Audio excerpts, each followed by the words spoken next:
नमस्कार, मैं छवि हाजिर हूं लेकर ग्रामीण अर्थव्यवस्था के विकास को समर्पित हमारा ये कार्यक्रम कृषि दर्शन, जिसके जरिए हमारी कोशिश होती है परंपरा को आधुनिकता से जोड़ने की, यानी कि उत्पादन के तरीकों में समय के अनुसार बदलाव लाने की, वैज्ञानिक तरीकों से आपको अवगत कराने की और साथ ही साथ उपकरणों और पशु स्वास्थ्य का भी ध्यान रखने की। तो चलिए कार्यक्रम की आज की कड़ी में भी कुछ ऐसी ही कोशिश करेंगे हम, लेकिन हमेशा की तरह सबसे पहले डालेंगे नजर अपने पहले सेगमेंट खबरें खेती की पर।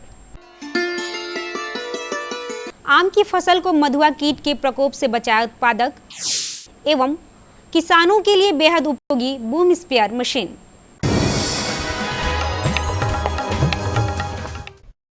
पशुपालक भाई बहनों, इन दिनों जिस तरह मौसम का परिवर्तन हो रहा है और गर्मी तेजी से बढ़ रही है, ऐसे में आप अपने पशुओं के रखने वाले स्थान को साफ सफाई का विशेष ध्यान रखें। इसका कारण यह है कि गंदगी के कारण कई विषाणु जनित बीमारियां होने की संभावना रहती है। जहां पर आप दूध निकालते हैं वहां पर विशेष साफ सफाई रखें, क्योंकि इससे थनैला रोग को रोका जा सकता है। साथ ही गर्मी में पानी की भी व्यवस्था भरपूर रखें। जहाँ पर भी पशु आप रखते हैं तो कोशिश करिए कि जहाँ पर आप दूध निकालते हैं तो वहाँ पर उसकी सफाई रखिए, या दूध को गाय या भैंस जो भी है पशु हैं आपको, उनको अलग जगह ले जा करके दूध निकालिए, ताकि वहाँ से वो थनैला जो होता है वो इन्फेक्शन नहीं होगा उससे। पशुओं को इस समय जो मिनरल मिक्सचर है उसको इस समय जैसे जैसे गर्मी बढ़ रही है तो उसमें हीट स्ट्रेस की प्रॉब्लम बढ़ेगी, तो मिनरल मिक्सचर आप उनको कम से कम 50 ग्राम प्रतिदिन के हिसाब से दीजिए। किसान भाई बहनों, अभी इन दिनों आपके आम के बागीचों में फल आने शुरू हो गए हैं। ऐसे में मधुआ कीट के प्रकोप की संभावना बनी रहती है। ऐसे में यदि आपके बागीचों में आम के फल मटर साइज के होंगे तो इस समय क्लोरोपेरिफॉस दवा का छिड़काव अवश्य करें। इसके अलावा फ्रूट फ्लाई से बचाव के लिए यदि आप फेरोमोन ट्रैप का इस्तेमाल करते हैं तो कीटों पर नियंत्रण किया जा सकता है। अभी आपके आम के फल जो मटर साइज के होंगे तो आप इस समय आप क्लोरोपाइरीफॉस 1.5 ml प्रति लीटर के हिसाब से आप एक स्प्रे कर सकते हैं। इसके ठीक सप्ताह भर बाद आप DDVP डाइक्लोरोवास आपका 1.5 ml से 2 ml प्रति लीटर के हिसाब से देने से आपका जो मीली बग आपको काफ़ी आम के फसल को आक्रांत करती है, उसको आप उससे निजात पा सकते हैं। किसान भाई बहनों, यदि आप भिंडी का उत्पादन कर रहे हैं तो इसके उन्नत प्रभेदों का ही प्रयोग करें। इससे जहां आपकी फसल सुरक्षित होगी वहीं दूसरी तरफ उत्पादन भी ज़्यादा होगा, जिससे आप अधिक लाभ ले पाएंगे। इसके उन्नत प्रभेदों में परभणी क्रांति, अर्का अनामिका, वर्षा, उपहार, KS 312, ओकरा 4, पंजाब 7, पंत भिंडी, वन काशी, प्रगति काशी, विभूति काशी आदि प्रमुख हैं। भिंडी एक लोकप्रिय सब्जी है जिसे लोग लेडीज फिंगर या ओकरा के नाम से भी जानते हैं। भिंडी की गर्मा फसल लगाकर किसान भाई बहन अधिक लाभ अर्जित कर सकते हैं। भारत में भिंडी एक प्रमुख सब्जी है। इसकी खेती उष्ण तथा शुष्क दोनों क्षेत्रों में खेती होती है। देश में भिंडी की खेती वर्ष में 2 बार होती है, इसलिए लगभग वर्ष भर भिंडी उपलब्ध हो जाता है। भिंडी में प्रोटीन, कार्बोहाइड्रेट, खनिज लवणों जैसे कैल्शियम, फास्फोरस के अतिरिक्त vitamin A, B, C, thiamine एवं रिबोफ्लेविन भी पाया जाता है। इसमें विटामिन A तथा C पर्याप्त मात्रा में पाए जाते हैं। आयोडीन की मात्रा भिंडी में अधिक होती है।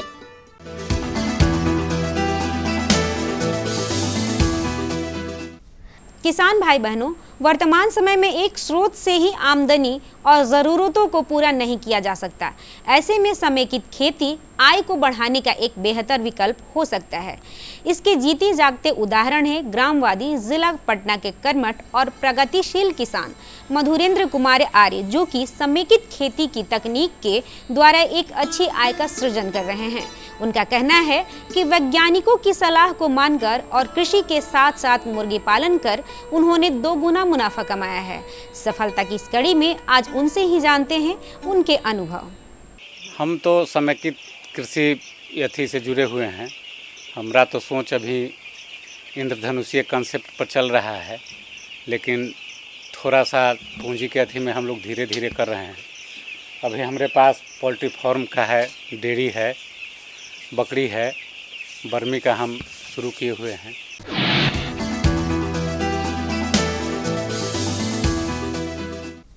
किसान भाई बहनों, आधुनिक खेती की दौड़ में समय और मजदूरों की कमी को देखते हुए आप सबके लिए बेहद उपयोगी यंत्र है बूम स्प्रेयर। इस यंत्र के द्वारा आप अपने खेतों में दवा का छिड़काव आसानी से कर सकते हैं, जो समय और मजदूरों की कमी को पूरा करता है। अब जानते हैं क्या है आज का मंडी भाव। आइए अब चलते हैं पटना अनाज मंडी, जहां जानेंगे अनाजों के ताज़ा भाव। लोकल गेहूं 2,800 रुपये प्रति क्विंटल, MP गेहूं 4,200 रुपये प्रति क्विंटल, अरवा चावल 5,500 रुपये प्रति क्विंटल और बासमती चावल 10,000 रुपये प्रति क्विंटल। अब समय है मौसम पूर्वानुमान का। मौसम विभाग से प्राप्त जानकारी के अनुसार कल राजधानी पटना का अधिकतम तापमान 43 डिग्री सेल्सियस एवं न्यूनतम तापमान 31 डिग्री सेल्सियस रहने की संभावना है।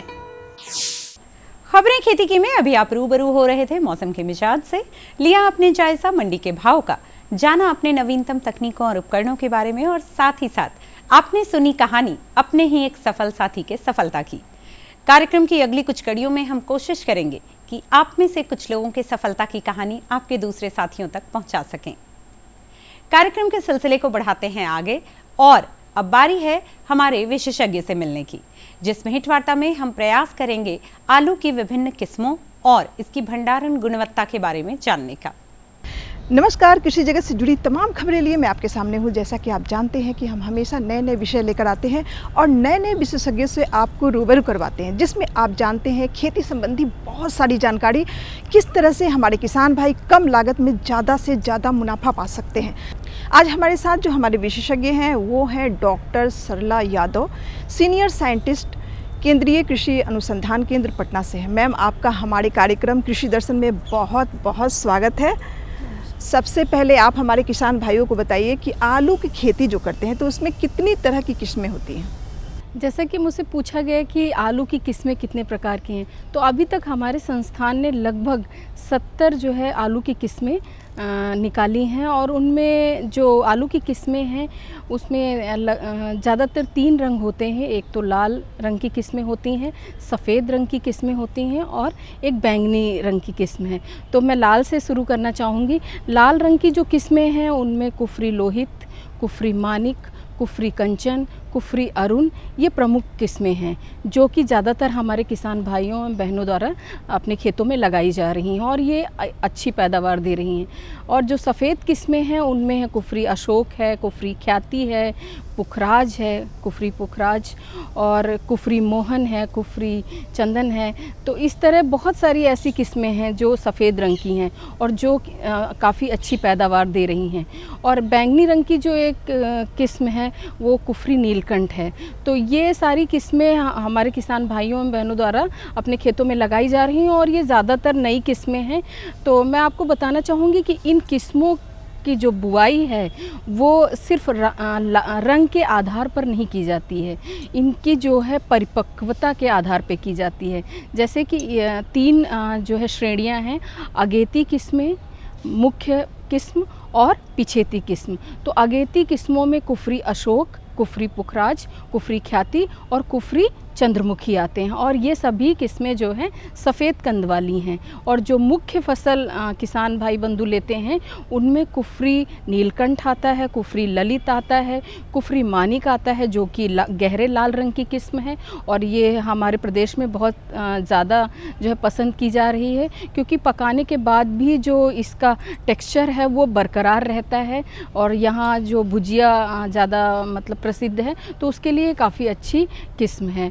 और इसके अलावा कुफरी कंचन भी है, कुफरी लोहित भी है, जो कि ये सारी ये लाल रंग की किस्में हैं और इनको हम मुख्य फसल के तौर पे लगा सकते हैं। जो इनकी परिपक्वता है वो लगभग 80 से 90 दिन में ये पक जाती हैं और जो अगेती किस्में हैं वो 70 से 80 दिन में पक जाती हैं। जो पिछेती किस्में हैं उनमें 2 हैं, कुफरी बादशाह और कुफरी सिंदूरी। सिंदूरी जो है लाल रंग की किस्म है और बादशाह सफ़ेद रंग की किस्म है। तो इनको हम जो है दिसंबर के माह में भी लगा सकते हैं। अपने जो भी फसल खेत में लगी है उसकी कटाई के बाद, अगर खेत दिसंबर माह में खाली होता है तो अब हम इनको लगा सकते हैं और इनकी जो खुदाई है वो मार्च के मध्य तक हम कर सकते हैं।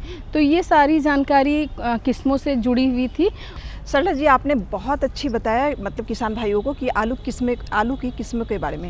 लेकिन अब हमारे किसान भाइयों को बताइए कि आलू के भंडारण और गुणवत्ता के बारे में। जैसा कि हम सभी जानते हैं कि आलू की बुवाई हम अक्टूबर माह से शुरू करते हैं और इसकी बुवाई दिसंबर तक की जाती है और इसकी खुदाई फरवरी से शुरू करते हैं और मार्च के मध्य तक कर लेते हैं। क्योंकि जब हम फरवरी में शुरू करते हैं तो फरवरी से मार्च तक तापमान में लगातार बढ़ोतरी होती जाती है, तो हमें जो खुदाई है वो कम तापमान में ही करनी है। यानी कि जो वातावरण का तापमान है वो 24 से 28 डिग्री सेंटीग्रेड के बीच में होना चाहिए, तभी हमें आलू की खुदाई कर लेनी चाहिए। जो तापमान होता है, जो वातावरण का तापमान है, वो आलू की गुणवत्ता पर एक अहम प्रभाव छोड़ता है।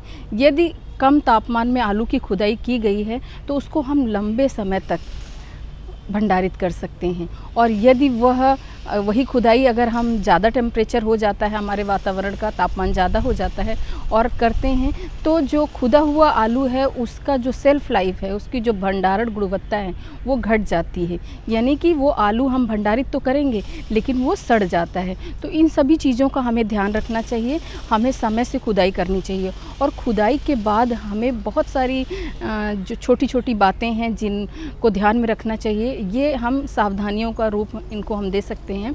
जैसे कि जब हमने आलू की खुदाई की तो उसको लंबे समय तक धूप में ना छोड़ें, उसको उठा करके किसी छायादार स्थान पर फैला देना चाहिए। और जो भी आप ढेर लगा रहे हैं वो 1 मीटर ऊंचा ढेर ही होना चाहिए, ज़्यादा ऊंचा ढेर नहीं होना चाहिए। यदि ढेर ज़्यादा ऊंचा होता है तो जो हवा है वो आलू में पास नहीं हो पाती, जिसके कारण जो है उनको भंडारित करने के पश्चात उनका जो आलू का तापमान है वो बढ़ जाता है और वो उनमें सड़न की प्रक्रिया शुरू हो जाती है। तो इन सब चीज़ों का हमें ध्यान रखना चाहिए और जिस जगह आलू को आप ढेर लगाएं वो सूखी होनी चाहिए, हवादार होनी चाहिए, वहाँ नमी नहीं होनी चाहिए और मतलब गंदगी नहीं होनी चाहिए। हमेशा साफ़ जगह में आलू का ढेर लगाना चाहिए।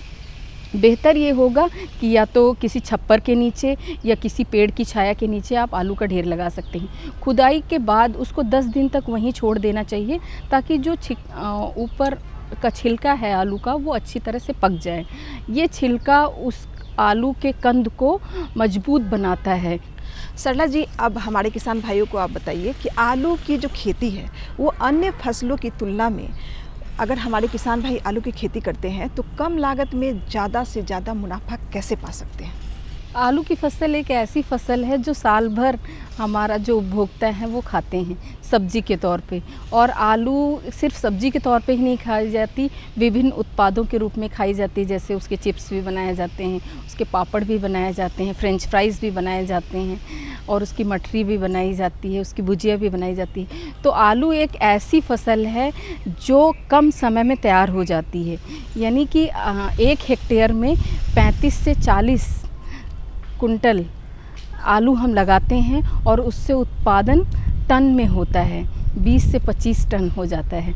तो इतने कम समय में, यानी कि 60 से 70 दिन में, 75 दिन में या ज़्यादा से ज़्यादा 90 दिन में, इतने कम समय में मात्र 3 महीने में आलू का उत्पादन इतना अधिक हो जाता है कि जो अगर हमने बीज के तौर पे उगाया है तो उसमें मुनाफा ज़्यादा है, क्योंकि जो बीज की कीमत होती है वो 35 रुपये से लेकर के 44-45 रुपये प्रति केजी तक होती है, जबकि जो खाने वाला आलू है वो 10 से 15 रुपए किलो, या जब खुदाई होती है तो उस समय 8-10 रुपए किलो बिकता है। तो इसीलिए भंडारण एक अहम रोल निभाता है। यदि मार्केट में, बाज़ार में बहुत ज़्यादा अधिकता है उस फसल की, तो किसान भाई बंधु उसको भंडारित कर सकते हैं, और जब बाज़ार में उसका अच्छा मूल्य मिले तब उस समय उसको बेच सकते हैं।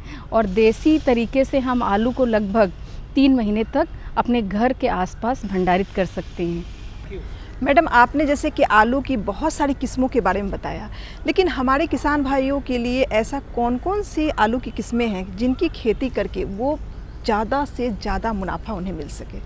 तो बीज के तौर पे जो आलू उगाया गया है उसका मूल्य बाज़ार में अच्छा होता है। खाद्य आलू का मूल्य बीज आलू की अपेक्षा कम होता है। तो जो किस्में हैं वो कंद का जो रंग है उस पे आधारित होती हैं। सफ़ेद कंद की जो किस्में हैं, कुफरी मोहन, कुफरी ख्याति, कुफरी पुखराज, ये अच्छी पैदावार देती हैं। इनकी पैदावार प्रति हेक्टेयर 300 से 350, 400 कुंटल प्रति हेक्टेयर तक होती है। और जो लाल रंग की कंद की किस्में हैं उसमें कुफरी लोहित, कुफरी मानिक और कुफरी ललित, कुफरी कंचन, ये किस्में, इनकी पैदावार 250 से लेकर के 350 कुंटल प्रति हेक्टेयर होती है। और जो नीलकंठ है ये ऐसी किस्म है जिसका जो छिलका है वो बैंगनी रंग का होता है, लेकिन उसका गूदा अंदर हल्का पीले रंग का होता है। ये कंद खाने में काफ़ी स्वादिष्ट है, लेकिन जब खुदाई करते हैं तो उस समय तो ये गहरे बैंगनी रंग की होती है, और कुछ समय जब इसको हम भंडारित कर लेते हैं तो थोड़ा सा भद्दा रंग हो जाता है। लेकिन यह किस्म स्वास्थ्य के दृष्टिकोण से भी अच्छी है, और इसकी पैदावार सबसे ज़्यादा होती है। इसकी पैदावार 450 कुंटल प्रति हेक्टेयर तक पहुंच जाती है। तो किसान भाई बंधु इनकी उत्पादकता के अनुसार अपने खेतों में इनको उगा सकते हैं। मैडम, अब आप हमारे किसान भाइयों को बताइए कि सफ़ेद आलू और लाल आलू में की तुलनात्मक भंडारण में किसकी क्षमता ज़्यादा होती है? जैसा कि आपने पूछा कि सफ़ेद और लाल आलू में किसकी भंडारण क्षमता अच्छी होती है, तो मैं आपको बताना चाहूँगी कि जो भी सफ़ेद कंद की किस्में हैं उनकी भंडारण क्षमता ज़्यादातर अच्छी होती है, लेकिन हमेशा ये सही नहीं होता है। कुछ ऐसी लाल किस्में भी हैं जिनकी भंडारण क्षमता अच्छी है। तो अभी जो नई कुछ किस्में निकाली गई हैं, जैसे कि कुफरी ख्याति है, इसकी भंडारण क्षमता अच्छी है। कुफरी सूर्या एक हमारी पुरानी किस्म है जिसकी भंडारण क्षमता अभी तक सबसे अच्छी है। उसको सामान्य तापमान पर अपने घरों में लगभग 2 से 3 महीने तक आप भंडारित कर सकते हैं। तो जो लाल किस्में हैं उनमें कुफरी मानिक की भंडारण क्षमता अच्छी है, कुफरी लोहित भी अच्छी है, और कुफरी कंचन भी अच्छी है। कुफरी अरुण में थोड़ा सा जो है उसकी भंडारण क्षमता इन लाल किस्मों के अपेक्षा थोड़ा कम है, और कुफरी नीलकंठ की भंडारण क्षमता जो है औसत है। तो ये सारी किस्में हैं जिनका भंडारण हम सामान्य तापमान पर कर सकते हैं। और भंडारित करते समय ये ध्यान रखें कि जो भी आर्द्रता है वो सामान्य होनी चाहिए, 80 से 85% तक होनी चाहिए, और तापमान जो बाहरी वातावरण का तापमान है उससे जहाँ पर भी भंडारित करें, या अपने घर पे भंडारित करें या किसी झोपड़ी में भंडारित करें, तो वहाँ तापमान कम होना चाहिए और वो स्थान हवादार होना चाहिए। मैडम, आपने आलू की बहुत सारी किस्में, भंडारण और गुणवत्ता के बारे में हमारे किसान भाइयों को बहुत अच्छी अच्छी बातें बताई। अब आप हमारे किसान भाइयों को ये बताइए कि आलू की तो कौन सी किस्में और हमारे किसान भाइयों के लिए ज़्यादा उपयोगी और फ़ायदेमंद रहेगी, और भी क्या क्या संदेश आप देना चाहती हैं हमारे किसान भाइयों के लिए कि जिससे उनकी फसल अच्छी हो और कम लागत में वो ज़्यादा से ज़्यादा मुनाफा पा सकते हैं? किसी भी फसल का भंडारण एक अहम भूमिका निभाता है, उसकी बुआई से लेकर के उसकी खुदाई तक। खुदाई के पश्चात ही हम भंडारण के लिए आगे बढ़ते हैं, और भंडारण अगर सही परिस्थितियों में किया जाए तो वो फसल काफ़ी लंबे समय तक मेंटेन रखी जा सकती है। जैसे कि उसको बीज के तौर पे भी आप रख सकते हैं, उसको खाने के तौर पे भी। आलू एक ऐसी फसल है जो हम वर्ष भर खाते हैं, तो अगर इसका सही रूप से भंडारण किया जाएगा तो किसान भाई बंधुओं को अच्छा मूल्य प्राप्त होगा, क्योंकि क्योंकि एक ही बार में सारी फसल को या जो आपका उत्पाद है उसको निकाल करके बेचना ठीक नहीं होता है। यदि आप अपने घरों में उसको भंडारित कर लेंगे और जब भी बाज़ार मूल्य उसका अच्छा मिले तब आप उसको बेच सकते हैं। तो इस तरह आप काफ़ी नफ़ा कमा सकते हैं। और हमेशा यह ध्यान रखें कि जिनकी भंडारण क्षमता, जिनकी भंडारण गुणवत्ता अच्छी है उन्हीं किस्मों को उगाएं। जैसे कि मैंने आपको बताया कि कुफरी सूर्या एक ऐसी आलू की किस्म है जो काफ़ी लंबे समय तक भंडारित की जा सकती है और सामान्य तापमान पर, यानी अपने घर में इसको आप भंडारित कर सकते हैं। और इसकी उत्पादन क्षमता भी अच्छी है, खाने में भी इसका स्वाद काफ़ी अच्छा है।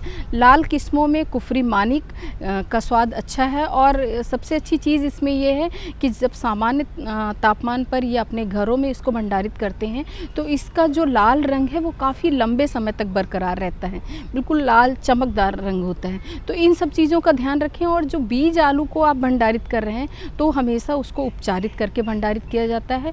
और भंडारण के समय कुछ सावधानियां आपको बरतनी हैं। जिस जगह में भी आप भंडारित करें वहाँ तापमान कम होना चाहिए, वह हवादार जगह होनी चाहिए, साफ़ सुथरी होनी चाहिए। वहाँ जो वातावरण की आर्द्रता है, नमी है, वो कम होनी चाहिए, ज़्यादा नहीं होनी चाहिए। क्योंकि ज़्यादा आर्द्रता वाली जगह में जो कीड़े मकोड़े और रोगाणु जीवाणु होते हैं, इनके बढ़ने की जो क्षमता होती है वो काफ़ी दुगनी हो जाती, तिगुनी हो जाती। तो जो भी फसल आपने भंडारित की है वो जल्दी ख़राब हो जाती। और भंडारण से पहले छटाई बहुत ही आवश्यक है, यानी कि आपको उसकी ग्रेडिंग करनी है। जो कटे फटे सड़े हुए कंद हैं उनको निकालना है, जो स्वस्थ कंद हैं उन्हीं को भंडारित करना है। अन्यथा अगर आपने ख़राब कंदों को सही कंदों के साथ मिक्स कर दिया या उनको छांटा नहीं तो जो उनके ख़राब होने की दर है वो बहुत तेज़ी से हो जाती है, यानी उनकी दर बढ़ जाती है। जो आपका नुकसान है वो बहुत ज़्यादा हो जाएगा। तो इन सारी चीज़ों का ध्यान आप भंडारण के समय रखें और निश्चित तौर पे जब भी बाज़ार भाव अच्छा हो उसी समय उसको निकाल करके आप उनको बेच सकते हैं। मैडम, आपने आलू की विभिन्न किस्में, भंडारण और गुणवत्ता के बारे में इतनी अच्छी जानकारी दी, इसके लिए आपका बहुत बहुत धन्यवाद। तो किसान भाइयों, इस कार्यक्रम में इतना ही। अगले कार्यक्रम में हम आपसे फिर मिलेंगे एक नए विषय और एक नए विशेषज्ञ के साथ। तब तक हमें और हमारी पूरी टीम को दीजिए इजाज़त। नमस्कार। उम्मीद करते हैं कि आप इन जानकारियों का पूरा लाभ ले पाएंगे। कार्यक्रम की अगली कड़ियों में कुछ ऐसी ही और भी नई जानकारियां, कुछ नए विषय और विशेषज्ञों को लेकर होंगे आपसे फिर रूबरू। तब तक के लिए रखिए अपना और अपनों का ख्याल और दीजिए इजाज़त। नमस्कार। हमारा पता है कृषि दर्शन, कमरा नंबर 203, द्वारा केंद्र निदेशक, दूरदर्शन केंद्र पटना, फ्रेजर रोड, पटना। हमारा ईमेल एड्रेस है director@ddkpatna@gmail.com और kddkpatna@gmail.com।